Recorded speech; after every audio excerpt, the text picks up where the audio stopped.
hot oatmeal and fresh fruit and butterfly pea tea.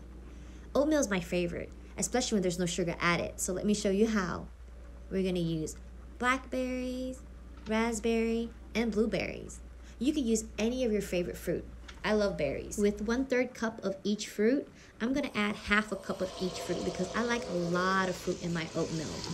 Wash under cold water, and you can add as much or as little fruit as you like. We're gonna go ahead and slice the blackberries in half.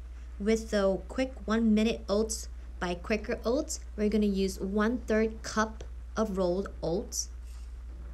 For a thicker oatmeal, add 1/2 cup of rolled oats, 1 cup of cold milk, but if you're lactose intolerant, you can add coconut milk, almond milk, cashew milk, or even water, 1 teaspoon of vanilla extract, and 2 dashes of cinnamon. With a medium-sized ripened banana, you're gonna break this down in small chunks right into the pot. You're gonna cook this on medium-low. For more fun videos like this, make sure to hit the bell, like, and subscribe. This will take 3 to 5 minutes to cook. Make sure to keep stirring it because you don't want it to burn on the bottom. This smells just like a banana cake that's baking. Oh my God, it smells so good. See, just like this. This is gonna be so creamy. We're gonna add 1 tablespoon of some raisin to give it some more natural sweetness with the ripened banana.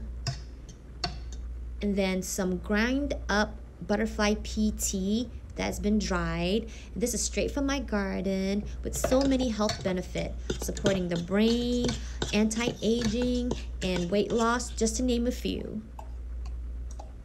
And yes, it is an edible flower. I'm gonna put it into a glass bowl, and then I'm gonna add some grind up flaxseed. And now it's time to decorate. Add in your berries, and of course I'm gonna add my fresh butterfly pea tea. Have fun with it. Isn't it so pretty? I can't wait to dig into this. It's my favorite, especially when it's like sweet and tartness. A very good combination. It's time to try. Here we go.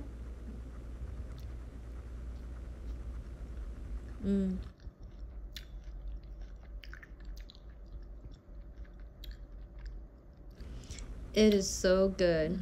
Let me know if you try.